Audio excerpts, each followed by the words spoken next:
Ok. Nous allons continuer donc ce que nous avons commencé à voir en ce qui concerne l'accompagnement spirituel. Il est question maintenant que nous voyons la différence ou encore les notions, d'une part, de fort interne et de fort externe, et donc la différence qu'il y a entre les deux. Mais juste avant d'attaquer ça, désolé, excusez-moi, il y a juste une notion que j'ai oublié de spécifier lorsque nous avons vu ce qu'est le choix de l'accompagnateur spirituel. Ça va être le choix de l'accompagnement dans le couple. Ok ? C'est vrai, c'est la méthode classique que nous avons l'habitude d'avoir, c'est le couple donc qui va trouver soit un prêtre, soit un religieux ou encore un laïc pour l'accompagner spirituellement. Ce qui est très bien, ce qui est noble, et forcément donc j'encourage vivement les couples à se faire accompagner spirituellement, et gloire à Dieu lorsque le couple est chrétien, parce qu'il peut arriver que ce soit l'un des membres du couple qui soit chrétien et pas l'autre. Quand les deux donc sont chrétiens, ont un mariage chrétien, donc religieux, devant le Seigneur et devant les hommes, c'est beaucoup plus facile, d'accord ? Ne tardons pas trop si nous sommes tous les deux donc ouverts à l'accompagnement spirituel, parce que les difficultés connues dans le couple peuvent très vite décourager l'un ou l'autre. Ok ? Voilà.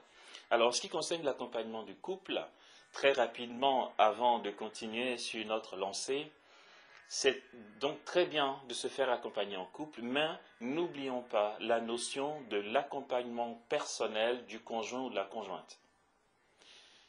Ce n'est pas suffisant que ce soit le couple qui soit en face d'un individu pour l'accompagnement spirituel. N'allons pas dire, mais pourquoi pas, parce qu'en fait, on se dit tout, on est en toute transparence, donc on peut très bien avoir un seul accompagnateur spirituel, c'est très bien. Il faut que le couple ait un accompagnement spirituel. Bon, soit un individu en face, soit un autre couple en face. Ça peut arriver qu'un couple rencontre un autre couple aîné pour l'aider donc dans son cheminement. C'est très bien, mais on ne peut pas nier le fait que l'individu a sa vie intérieure, même si c'est une vie partagée avec une autre personne dans un foyer, dans une famille. Pour que le couple, pour que le mariage dure, pour que la communion s'installe et s'enracine vraiment entre deux personnes qui s'aiment, qui fondent un foyer, il est important de tenir compte de l'épanouissement personnel. Parce que ça va peut-être vous surprendre, mais le conjoint ou la conjointe n'est pas face à son conjoint ou face à sa conjointe. Je suis désolé, on est d'abord, quand je dis on, je parle de la généralité, d'accord ? On est d'abord et avant tout face à Dieu. C'est parce que nous avons une relation donc personnelle avec Dieu que nous avons la force d'aimer. Si nous ne puisons pas notre amour dans notre cœur à cœur personnel avec Dieu, on n'aura pas de source pour aimer celui qui est en face. Parce que la source de l'amour pour aimer le conjoint ne vient pas du conjoint ou ne vient pas de la conjointe. Cette source d'amour, c'est Dieu. Et si nous n'avons pas cette intimité personnelle, cette vie intérieure de cœur à cœur avec Dieu, d'abord et avant tout, on va très vite s'épuiser. C'est vrai qu'on peut aller à l'adoration en couple, on peut faire oraison en couple, mais pendant l'heure d'oraison, c'est chacun qui a son élan intérieur, c'est clair, on ne peut pas prononcer les mêmes mots. Il faut plutôt dire à ce moment-là, on a nos heures d'oraison ensemble. Mais le cœur à cœur ne peut pas se faire à deux, pour la simple raison que au soir de la vie, nous serons seuls devant Dieu. Nous serons face à Dieu. Et si question il y a, la question sera: comment as-tu aimé ton conjoint? Celui à qui nous rendons compte, c'est Dieu. Ce qui fait que forcément, notre communion avec Dieu a besoin d'être construite dans un accompagnement particulier, un accompagnement personnel, individuel. Du coup, si il est bien que le couple se fasse accompagner, et c'est très bien, je rajoute, il va falloir réfléchir à une possibilité que chacun ait son accompagnateur spirituel en plus de l'accompagnateur du couple.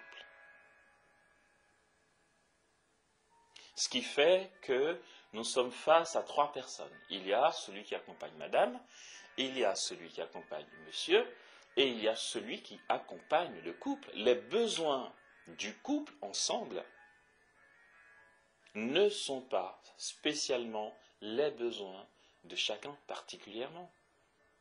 Puisque même dans le couple, nous allons voir, nous allons le comprendre tout de suite lorsque nous parlerons donc de la notion de fort interne et de fort externe. Dans le couple, chacun a son fort interne.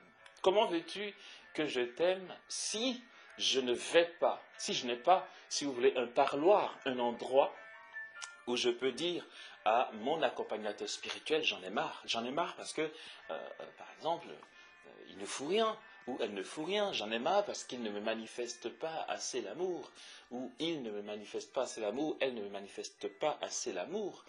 Il me faut cet espace-là, et quelqu'un qui me dise, courage, je vais prier pour toi.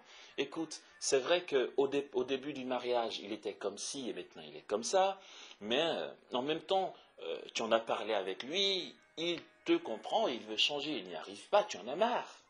Et ça, tu ne peux pas forcément, je dis forcément parce que je ne veux pas interdire qui que ce soit à dire ce qu'il veut à son conjoint ou à sa conjointe, mais on ne peut pas forcément partager un tel souci au conjoint.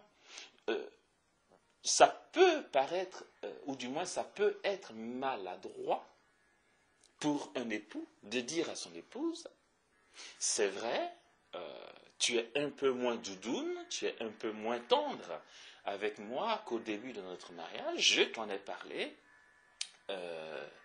tu l'as reconnu, c'est vrai, tu veux changer, mais tu n'arrives pas à changer, moi j'en ai marre, j'en peux plus, je pète les plombs. Bon, ok, transparence oblige, mais non, pas toujours, pas dans ce sens-là, parce que si je suis appelé à faire monter l'autre, à accompagner l'autre, à le soutenir dans son épreuve, je ne vais pas lui dire j'en ai marre, je pète les plombs, je commence à craquer, j'en peux plus. Qu'est-ce que vous voulez que l'autre qui est en position de vulnérabilité fasse? Comment voulez-vous que cet autre qui est en position de vulnérabilité gère?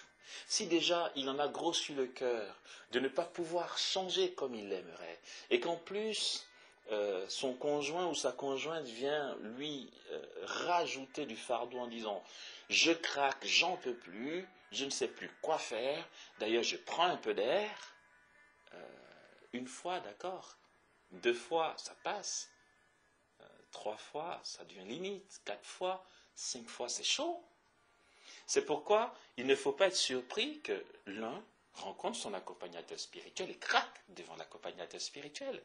Et quand il ressort de son accompagnement spirituel, il est assez libéré parce qu'il a pu parler, il a pu exprimer sa colère pour aimer l'autre en lui disant il n'y a pas de souci, tu sais, ça ira bien. Mais j'ai besoin de mon lieu où je peux, mon défouloir, si vous voulez. On ne peut pas se défouler sur l'autre qu'on est censé épauler, aimer. Voilà. Alors, donc si on a bien compris cette notion-là de la liberté de chaque membre du couple, la liberté dans le sens où chacun a besoin de son parloir, de son accompagnateur pour mieux s'exprimer, on va avancer un peu plus. Alors, je disais tout à l'heure que nous sommes face à 3 personnes, ou pas. Personnellement, je pense que c'est mieux que ce soit la même personne qui accompagne le couple, qui fasse le suivi de monsieur à part et le suivi de madame à part. Ça, ce serait l'idéal. selon moi, quand je dis selon moi, c'est selon, je parle d'expérience parce que j'ai été confronté à des cas où j'ai accompagné des couples. Hein, je veux dire, voilà. Dans les lieux où je suis passé, il m'est arrivé d'accompagner pas mal de couples. Enfin, pas mal, un certain nombre de couples. Voilà. Par expérience, par ma petite expérience, je pense que c'est vraiment mieux que ce soit la même personne. Pourtant, si c'est l'idéal, je conçois et j'admets que ce n'est pas si évident à trouver quelqu'un qui pourrait à la fois être l'accompagnateur du couple et en même temps l'accompagnateur de monsieur et l'accompagnateur de madame séparément. C'est pas évident, pourquoi? On a envie de dire, mais on n'a qu'à choisir quelqu'un. Oui, mais ce quelqu'un, il lui faut une sacrée maturité, je vous assure. Parce qu'en fait, si monsieur a droit à son fort interne et que madame aussi, ou du moins, vu qu'on n'a pas encore expliqué vraiment la notion de fort interne, je vais dire ça autrement, si monsieur a le droit d'avoir ses souffrances intérieures qu'il ne peut pas spécialement partager à madame pour ne pas l'enfoncer davantage, cela supposerait que celui qui accompagne les deux, donc monsieur et madame, dans sa maturité, doit pouvoir mettre au placard tout ce qu'il a entendu de monsieur et que monsieur ne se sente pas trahi lorsqu'il va rencontrer son épouse. Voilà. Et que lorsque madame s'est confiée, l'accompagnateur ait la maturité nécessaire pour ne rien laisser transparaître à monsieur. Et que les deux soient en confiance face à l'accompagnateur spirituel. J'avoue que c'est chaud et que ce n'est pas donné, je vous assure. C'est pourquoi ce n'est pas toujours le cas. Mais, ouais, il y a la grâce qui fait qu'on peut tomber sur une perle. Et en général, les personnes qui ont le profil de ce genre de maturité, ce sont les religieux. Ce sont les religieux. Ou les religieuses. Ou des prêtres, pas de nouveaux prêtres. C'est un peu chaud. Un nouveau prêtre, ça peut être un peu chaud. J'ai confiance aux prêtres, mais je veux dire, je n'irai pas prendre le prêtre qui a 25 ans et qui vient d'être ordonné il y a 3 jours. Laissez-lui un peu de temps pour acquérir un peu plus d'assises, d'accord? Donc, s'il y a une seule personne, il va falloir qu'il gère monsieur tout seul et qu'il discerne ce que lui dit madame sans spécialement aller puiser dans ce qu'il a entendu chez monsieur. Il faut que ce soit un accompagnement gratuit pour l'individu qui est en face et que pour lui. Et qu'ensuite, lorsqu'il rencontre les deux pour des soucis de couple, il ne laisse rien transparaître, ni de l'un ni de l'autre. Pourtant, si je trouve que c'est important qu'on ait un seul et même accompagnateur spirituel, c'est simplement qu'il y aura une même vision qui va accompagner le couple. Un même état d'esprit. Et bien qu'il ne tienne pas compte de ce qu'il a entendu chez monsieur pour engueuler madame, ou encore encourager madame aussi, hein, il est averti. Il sait, en donnant un conseil au couple, il saura peser ses mots, parce qu'il sait, lui, ce qu'il a entendu de monsieur, il sait, lui, ce qu'il a entendu de madame. Et ses conseils seront plus ajustés, porteront plus à la communion, porteront plus à l'entente, pour mieux aider la croissance du couple.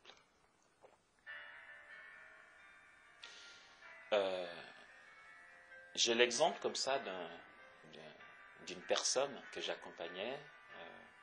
C'était dans un pays d'Afrique.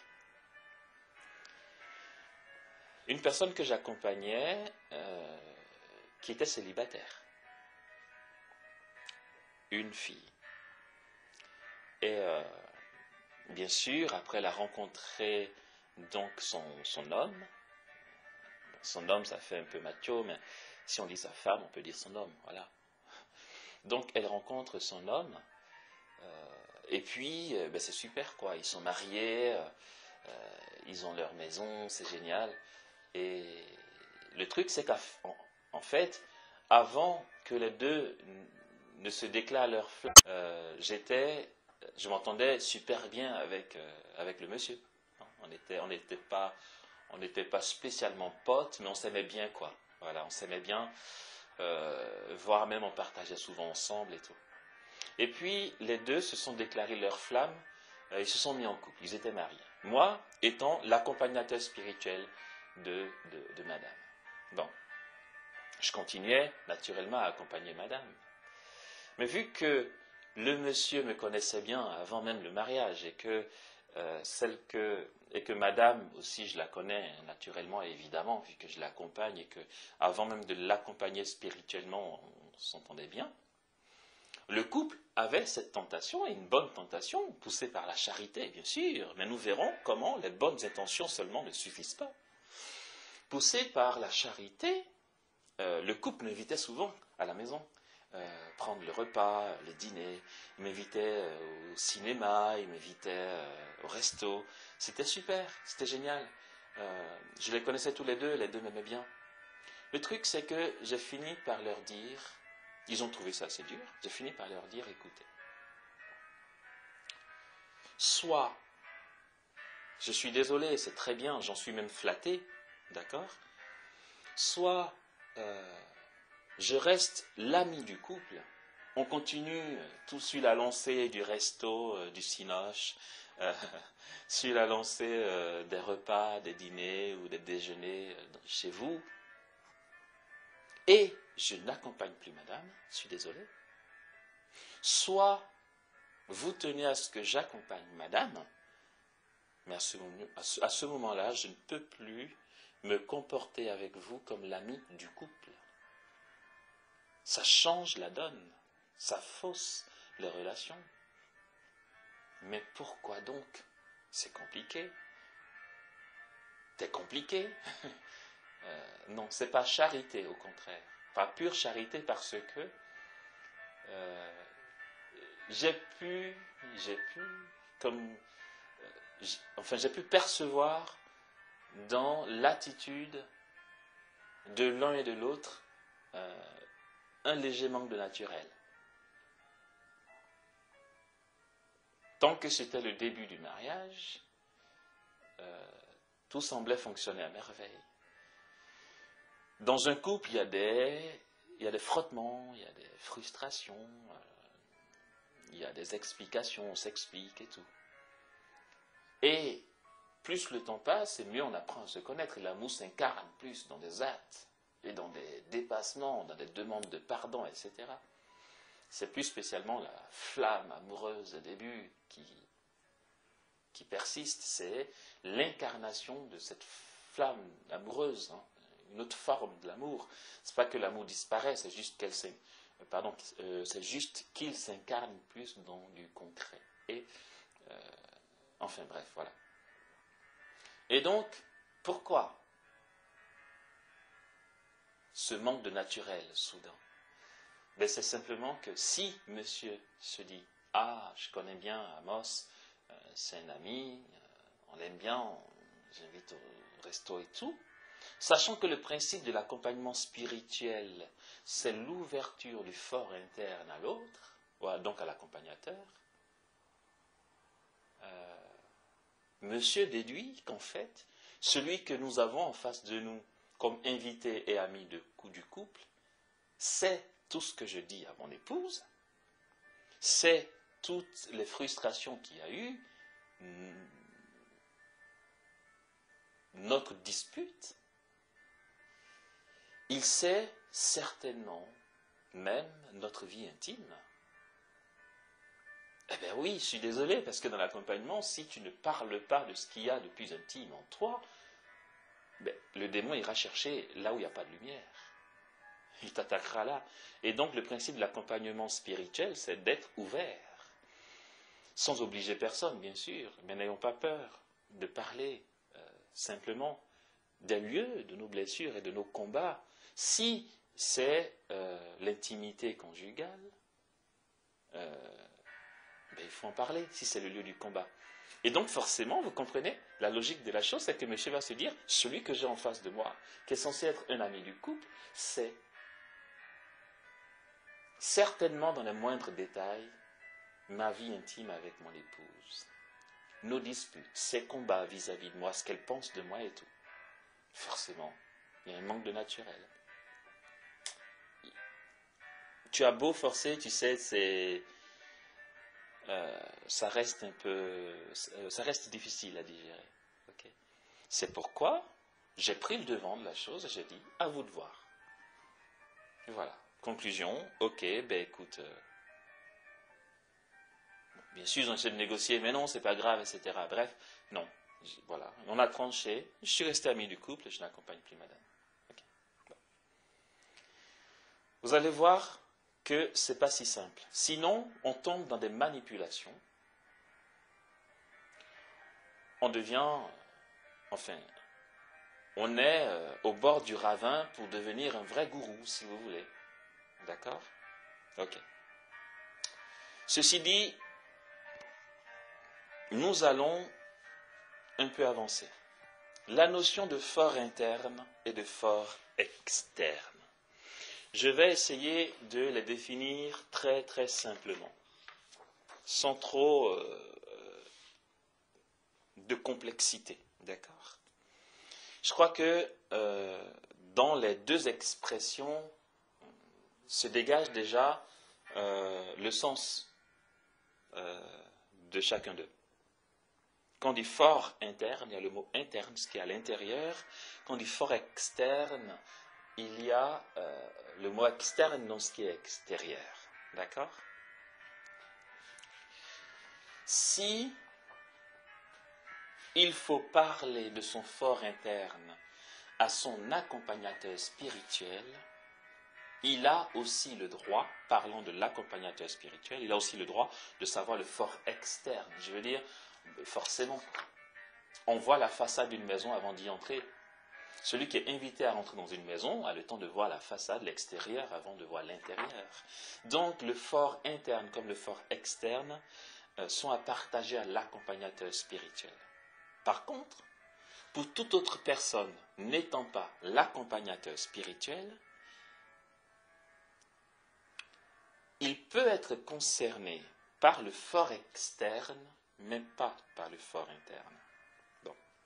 Je dis il peut être concerné parce que, dans certaines conditions, même mon fort externe ne regarde que moi.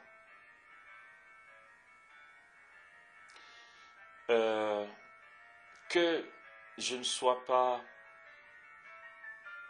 à la maison pour nourrir mes enfants. Bon, ça regarde la société, c'est un mauvais exemple. Mais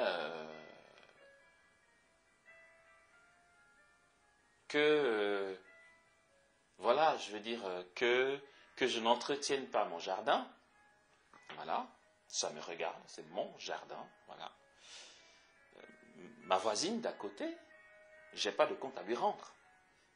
Pourtant, c'est un acte externe à moi, ça se voit, tout le monde le voit, que le jardin est mal entretenu. Si la voisine d'à côté me dit « Hé, pourquoi tu n'entretiens pas ton jardin ?» J'ai le droit de lui répondre « Mais ça ne te regarde pas, c'est mon jardin à moi. » C'est un fort externe, mais qui ne regarde pas l'autre. Un fort externe qui va regarder l'autre, c'est par exemple si il y a un jardin commun et que j'ai des jours où il faut que je l'entretienne pour le bien de tous et que je ne l'entretiens pas, à ce moment-là, ils sont concernés par ce fort externe-là. Mais je vais être un peu plus clair. Le fort interne, ça va être tout ce qui est à l'intérieur que autrui ne voit pas et qui ne concerne pas directement autrui. Que autrui ne voit pas et qui ne concerne pas directement autrui. Ça veut dire quoi? Je suis à la gare routière, j'attends le bus, et puis je vois quelqu'un qui passe qui est mal habillé. Et tout de suite, j'ai un regard de mépris vis-à-vis de lui, j'ai des pensées dégradantes vis-à-vis de lui. Je ne l'extériorise pas, mais, comme on dit, je le critique, hein, je médis à l'intérieur. Je me dis, mais qu'est-ce qu'il est sale, mais qu'est-ce qu'il est crade, celui-là. Il ne va quand même pas me dire qu'il n'a pas d'autres chaussures que ça. Mais c'est pas possible, comment il s'est habillé, mais c'est pas vrai. Ah, je ne m'habillerai jamais comme ça, c'est même pas possible. Ah, mais il y a des gens, je ne vous dis même pas dans la société, et c'est à l'intérieur. Bon, c'est vrai que ça le concerne lui, mais pas directement. Il ne sait même pas ce que tu penses. Donc, tu n'as pas de compte à lui rendre là-dessus. Ça, c'est une attitude mauvaise, mais qui est à l'intérieur de toi, qui ne s'est pas extériorisée. Pourtant, Dieu, il a vu. Le Seigneur, il a vu. Et donc, face à Dieu, comme dit le psalmiste, contre toi, et toi seul, j'ai péché. Ce qui est mal à tes yeux, oui, je l'ai fait. Donc, Dieu l'a vu, et tu es en état de péché, parce que tu es en train de critiquer l'autre, tu es en train de médire sur l'autre, dans ton cœur, intérieurement. À ce moment-là, tu as le droit de te confesser, par exemple. Et si ça se répète, si ça vient souvent et que c'est vraiment ta pauvreté de toujours ficher les autres, de toujours les enfermer dans ta vision des choses, dans tes préjugés, etc., tu te dis, peut-être qu'il faut que je me fasse aider. Tu vas surtout pas voir ta meilleure pote pour lui dire, oh là là, voici ce que je vis, j'arrête pas de critiquer les gens à l'intérieur de moi. Tu vas me dire, mais c'est ma pote ou c'est mon pote, je peux le lui dire. Tant que tout va bien, oui, vas-y, dis-le lui. Le jour où il va y avoir un léger conflit, ton pote ou ta pote sait d'avance que c'est ton péché mignon, comme on dit, de critiquer. Elle va se taper tous les films possibles et inimaginables. Protège-la, ne lui dis rien, ça ne la regarde pas. Tu vas voir donc ton accompagnateur spirituel qui est concerné, enfin, qui est regardé par cette situation. Autrement dit, cette situation le regarde lui et lui seul. D'abord Dieu, mais vu qu'il est, maintenant qu'on sait la notion du mandat et qu'il est canal de Dieu qui te parle, il est regardé par cette situation et donc tu vas voir ton accompagnateur spirituel et tu fais transparence avec lui en disant, ouais, franchement, je prends tout le monde dans la rue pour des clodos, enfin pour des clowns, non pas des clowns, pour des SDF si vous voulez, voilà. Je me crois meilleur qu'eux et j'arrête pas d'avoir des pensées rabaissantes, obscènes à leurs égards. Et l'accompagnateur spirituel, il va t'aider.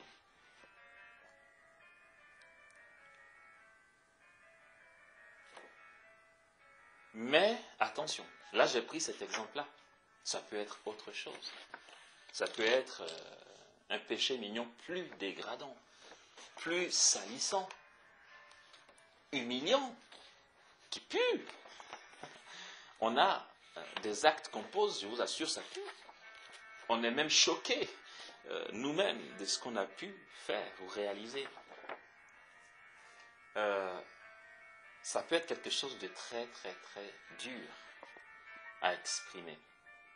Pourtant, il va bien falloir l'exprimer. Il va bien falloir l'exprimer à l'accompagnateur spirituel pour que ça bascule dans la lumière. Ça, on l'a vu dans le commencement de l'école de prière, que tout ce qui est ténèbres en nous, que nous gardons, va s'amplifier. Et tout ce qui est lumière en nous, que nous gardons, va davantage s'illuminer. C'est un principe de vie spirituelle.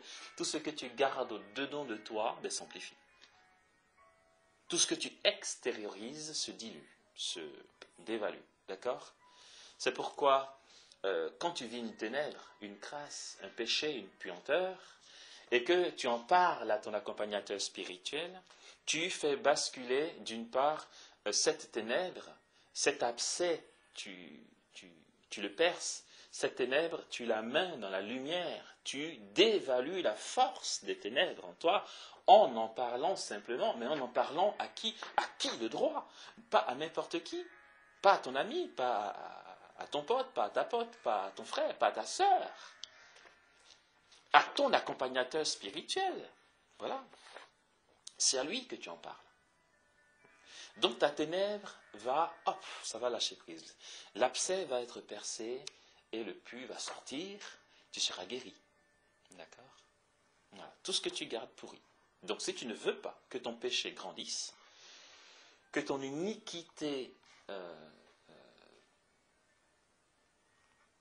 se développe, voilà, je ne trouvais pas le mot, il va falloir que tu en parles. Aussi, si tu vis une grâce, que tu la dilapides en parlant à tout le monde.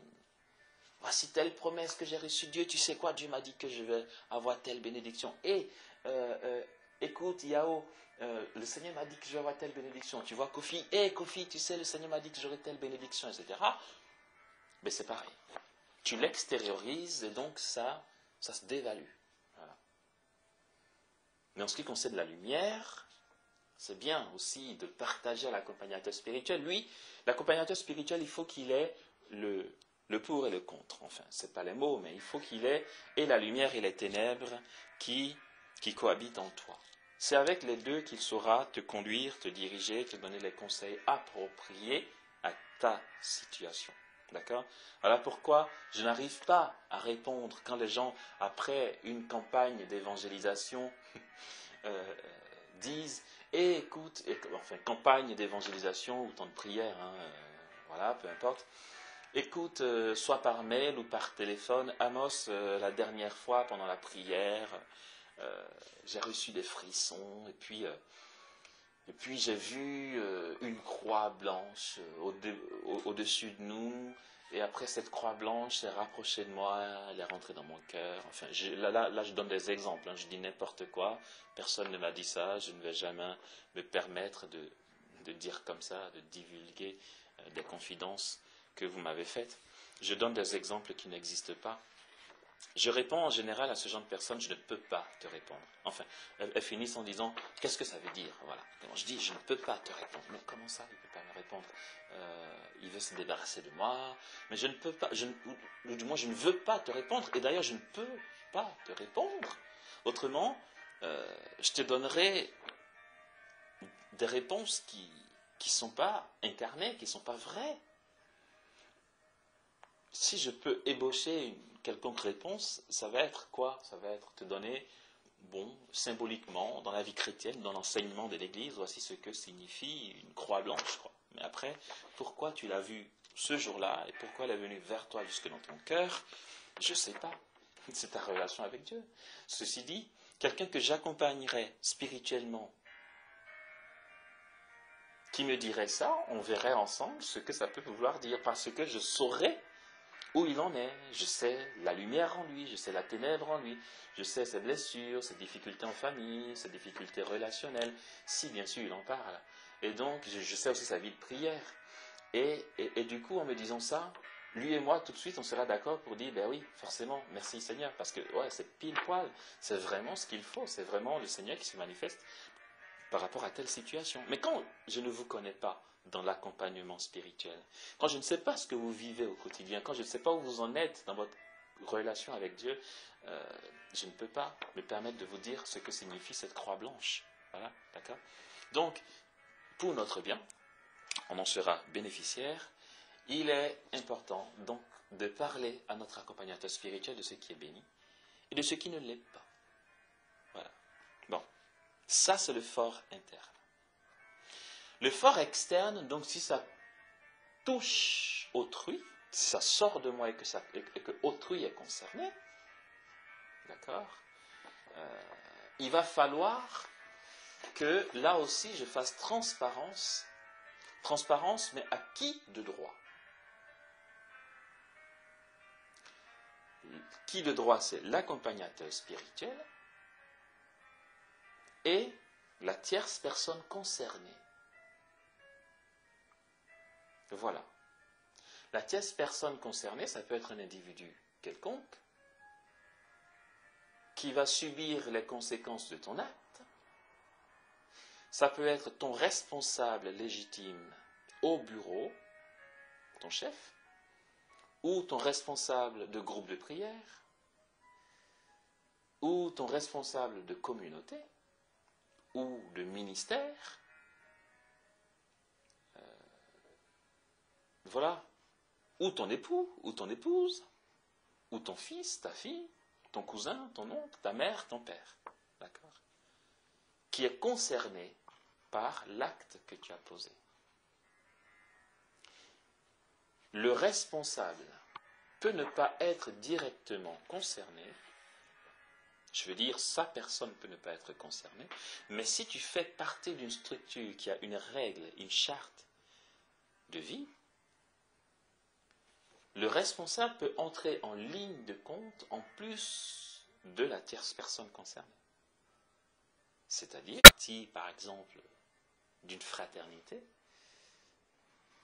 où c'est dit tu n'as pas le droit de porter main à ton frère, donc à te bagarrer, à le gifler, à lui donner un coup de poing, parce que ici on est frères et sœurs chrétiens et on s'efforcera de se respecter dans l'amour. Et puis il arrive que tu entres dans une colère qui vient de je ne sais où, et du coup tu frappes l'autre. Tu lui demandes pardon à celui que tu as frappé, bien sûr, en tant que chrétien, tu n'as pas trop le choix, de ce que je sais. Mais, bien sûr, puisque ton attitude a été une attitude qui a allé en contradiction avec la règle que tu as choisie, avec la charte que tu as choisie, il va falloir que tu fasses transparence avec ton responsable, en lui disant, je te demande pardon, en tant que responsable, donc garant du bon fonctionnement de la charte qu'on a choisie, je te demande pardon, et je demande pardon à tout le corps de la fraternité, ou tout le corps communautaire, ou tout le corps familial, parce que j'ai désobéi, ou du moins je n'ai pas respecté un point de la charte ou de la règle de vie. Ça s'appelle faire transparence à son responsable. À lui de te pardonner ou pas. Je pense qu'il est censé te pardonner aussi. Nous comprenons que si je fais transparence au responsable, c'est parce que c'est un fort externe, par exemple, qui a touché à la règle de vie. Et dont, soit tout le monde, soit un individu a été témoin. Parce qu'il peut aussi arriver, c'est très complexe, je suis désolé, mais voilà, c'est bien qu'on comprenne mieux. Il peut arriver que je désobéisse à la règle à l'intérieur. Si la règle dit, par exemple, tu ne convoiteras pas, et que je convoite, personne, c'est ni vu ni connu, je ferai transparence plus à mon accompagnateur spirituel. Je vais me confesser à lui si c'est un prêtre, ou j'irai me confesser au prêtre. Mais le responsable, ça ne le regarde pas. Tant que ça ne s'extériorise pas. Un responsable n'a pas le droit, c'est bien qu'on le sache, n'a pas le droit de savoir le fort interne de ceux dont il a la charge. Il n'a pas le droit. C'est même pas, il est appelé à ne pas savoir. Il n'a pas le droit. Dans une fraternité, un groupe de prière ou une communauté, un responsable qui obligerait un frère d'une manière ou d'une autre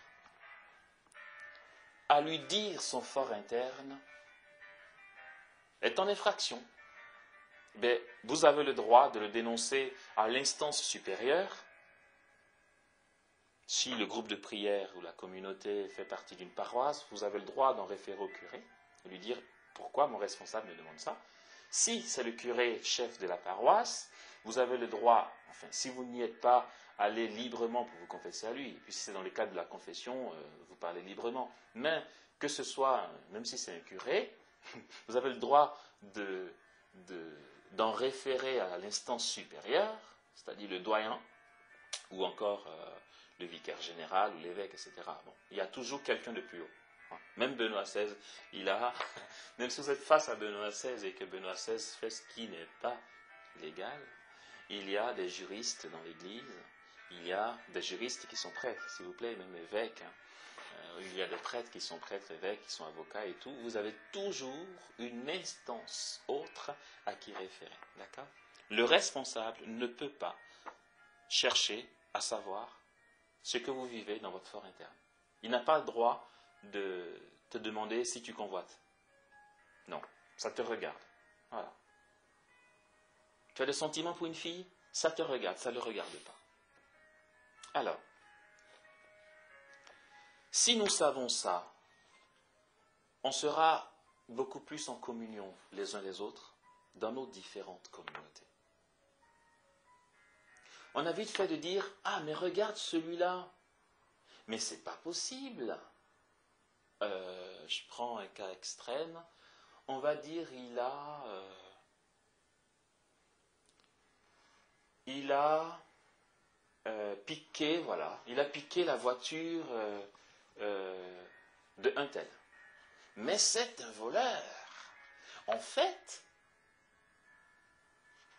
depuis le temps qu'il est dans notre groupe de prière, depuis le temps qu'il est dans notre fraternité, dans notre communauté, il a des tendances de voleur. Et c'est lui qui nous exhorte, c'est lui qui nous prêche la parole. Mais ce n'est pas possible. Il fait son charismatique, il fait son kéké devant tout le monde, mais en fait, c'est un voleur. Ah non, rejetons-le et on va pourrir sa réputation partout. Mais oui, il a peut-être une tendance kleptomane. Mais ce n'est pas pour ça qu'il n'avait pas le droit d'exhorter ou de prêcher la parole. Et ce n'est pas parce qu'il est kleptomane, qu'il faut qu'il vienne t'en parler. Il est en faute s'il n'en a pas parlé à son accompagnateur spirituel. Mais si ça a été le cas, ça ne te regarde pas. Tu n'as pas à être choqué de découvrir que l'autre avait telle faiblesse depuis longtemps. Mais parce qu'il n'avait pas à en parler. Et ce n'est pas de l'hypocrisie, ce n'est pas de la cachotterie. Ça devient de la cachotterie s'il n'a pas d'accompagnateur spirituel et qu'il ne se confie à personne pour se faire aider. Au contraire, c'est difficile pour lui, c'est lui qui en souffrira. Mais s'il a un accompagnateur spirituel, vous voyez pourquoi c'est important d'avoir un accompagnateur spirituel? Parce que ça nous protège et ça nous garde de la déviation. Donc, il en a peut-être parlé à son accompagnateur spirituel. C'est pourquoi gardons-nous de trop vite juger, gardons-nous de trop vite dire il est comme ci, il est comme ça fait 3 ans en fait qu'il est comme ci, ça fait 4 ans qu'elle est comme ça, mais ça ne nous regarde pas. Passons notre chemin et c'est tout. Passons notre chemin et tout ira bien. Voilà pourquoi, dans une instance, en église, dans une paroisse, bon, il n'y a pas trop cette culture de l'accompagnement spirituel, malheureusement dans nos communautés paroissiales. Du coup, il y a un tas de choses qu'on fait en freestyle, mais c'est pas grave, hein, mais Dieu seul sait le nombre de dégâts que ça provoque, d'accord? Bon. Mais en fait, dans une instance, donc dans une communauté paroissiale, dans une communauté nouvelle, une fraternité naissante, communauté religieuse traditionnelle, peu importe, mais si on prend le cas, par exemple, d'une communauté religieuse, le prieur découvre un frère qui n'arrête pas de piquer la viande dans la sauce. Un prieur ou un responsable de communauté qui est mûr, premier flagrant délit, si l'autre n'a pas su qu'il a été vu, normalement il doit se dire, bon, très bien, il a le droit d'avoir cette pauvreté. Si 2-3 jours après, c'est un autre frère qui vient dire au responsable, j'ai vu un tel en train de piquer la viande dans la sauce et qu'il s'agit de la même personne, alors, que faire? Un responsable qui veut gagner son frère et l'aider à grandir en sainteté, bien sûr, ne va pas le rejeter tout de suite. Il ne faut pas le rejeter tout de suite. Il y a des données à vérifier. Ce qui va se passer, ce qu'il faut faire, c'est de se référer à l'accompagnateur spirituel de ce frère. Vous voyez que c'est une notion qui paraît facultative, mais en fait c'est super important. Le responsable va se référer à l'accompagnateur spirituel de ce dernier, et sans chercher à savoir ce qui se dit dans l'accompagnement spirituel, sans chercher à savoir la confidence qu'a reçue l'accompagnateur spirituel, il va juste demander, écoute, ça fait quelques 2-3 fois que tel frère que tu accompagnes spirituellement vole.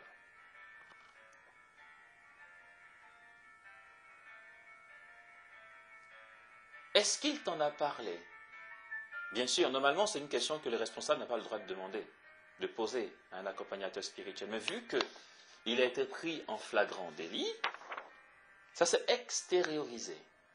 C'est le droit du responsable de dire « tu dégages, tu n'as pas ta place ici, tu dégages ». Il s'en fout de si le frère c'est sa pauvreté, il est en train d'y travailler, il s'en fout, c'est son droit. Mais j'ai bien un responsable qui veut gagner son frère, peut avoir cette alternative, donc d'aller trouver l'accompagnateur spirituel de ce frère et lui dire « est-ce qu'il t'en a parlé? Je ne veux pas savoir ce qu'il t'a dit là-dessus, mais je veux juste savoir s'il t'en a parlé. » Et si l'accompagnateur spirituel dit « oui, je suis au courant qu'il a ces tendances kleptomanes, on en a parlé », le responsable devrait être en paix. Attends, qu'est-ce que nous croyons au fait? On est des pauvres, vous savez quoi? On est des pauvres, on est tous dans une galère. On est des galériens, les gars. C'est pourquoi si on n'a pas l'intelligence et la finesse de nous rattraper les uns les autres, je crois qu'on va fuir le monde entier. Si le responsable peut faire miséricorde à ce frère et fermer les yeux sur la chose, comme on dit, c'est parce qu'il va savoir que le frère est en transparence avec son accompagnateur spirituel et que,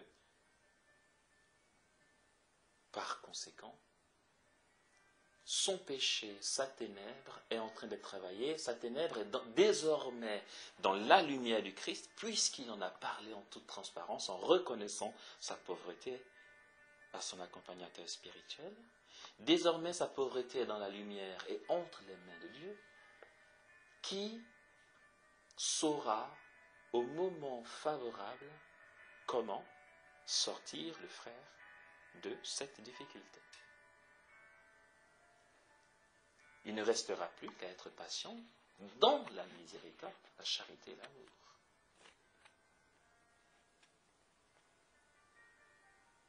Face à ce frère. Et c'est à l'accompagnateur spirituel plus tard de dire au frère, fais attention, je sais que tu es tenté de voler, mais que tu te passes à l'acte. Tu as failli te faire virer parce que c'était son droit de te virer. Donc, fais attention.